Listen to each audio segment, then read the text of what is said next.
Normally, when a team is slated to own the number one overall pick, the franchise has been going in the wrong direction. I think people forget the Bears won 7 games last year. They dealt with Carolina, got the top pick. They did go 7-10, and they were in the hunt for a playoff spot there for a little while. But they have the number one overall pick because Carolina was terrible last year. The potential landing spot for Caleb Williams now looks even more promising. They went out and they signed DeAndre Swift. He's a do-it-all back. He'll catch some passes out of the backfield. They improved their defense. They got a couple of promising defensive backs. They bolstered the offensive line. And then yesterday they traded for Keenan Allen. He's been a Pro Bowl wide receiver 6 times. And you always have to say the following with Keenan Allen: when healthy. Because when healthy, he's very, very good. So you partner him with DJ Moore, who had 1,300 yards receiving. And Chicago's offense now looks a little bit more formidable here. Now, it feels like they're doing all of these things to then bring in Caleb Williams. They're going to give him weapons, unlike what Carolina did with Bryce Young. And Trevor Lawrence finished with the league's worst record his first season as a starter in Jacksonville. Joe Burrow in 2020, he got injured. They finished 4-11. Kyler Murray, his first year, 2019, his team won 5 games. Baker Mayfield was selected by a winless Cleveland Browns team in 2018.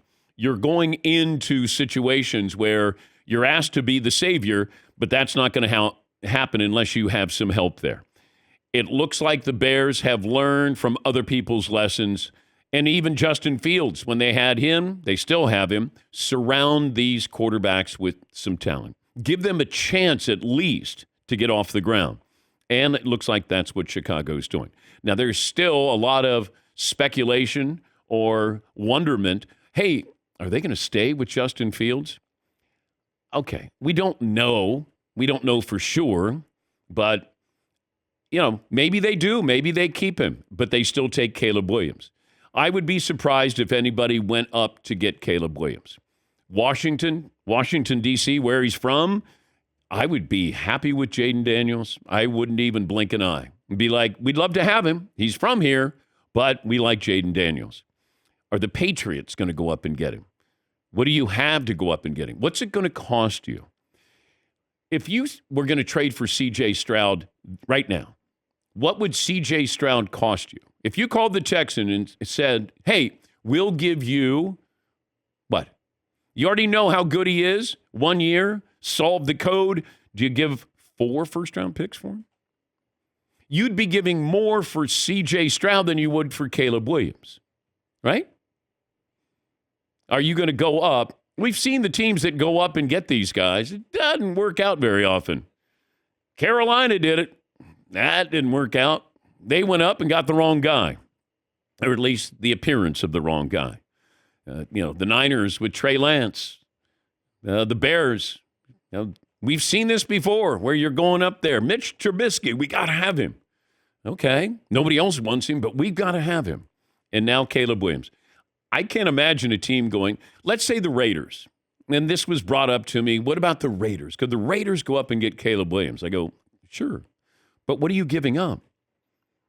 I mean, if you're going to give the 13th pick, and what else are you going to give up?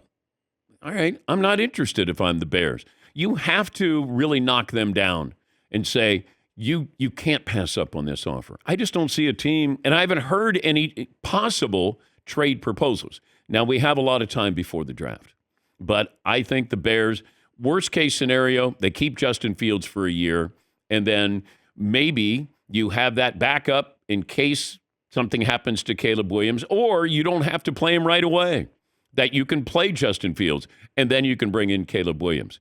I said this yesterday, I've seen a couple of NFL reporters who picked up on this. I think Philadelphia would be the ideal place for Justin Fields because is Jalen Hurts going to stay healthy? And if he happens to get hurt, that team is ready to go. I mean, they went out, the Eagles have made some moves.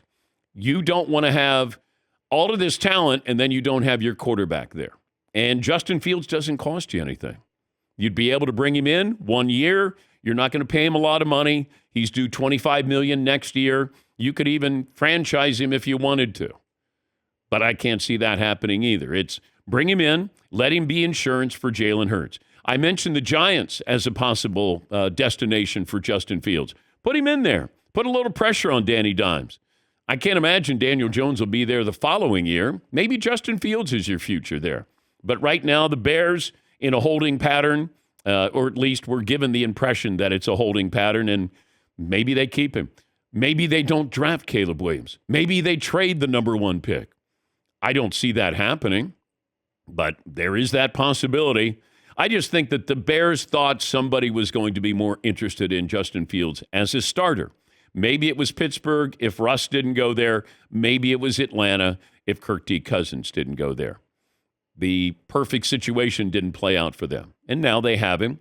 And do they keep him or, get close to draft day? Or maybe you keep him and then you trade him during the season. If somebody, considering we had 65 different starting quarterbacks last year, that maybe you're able to get more during the season than prior to the season.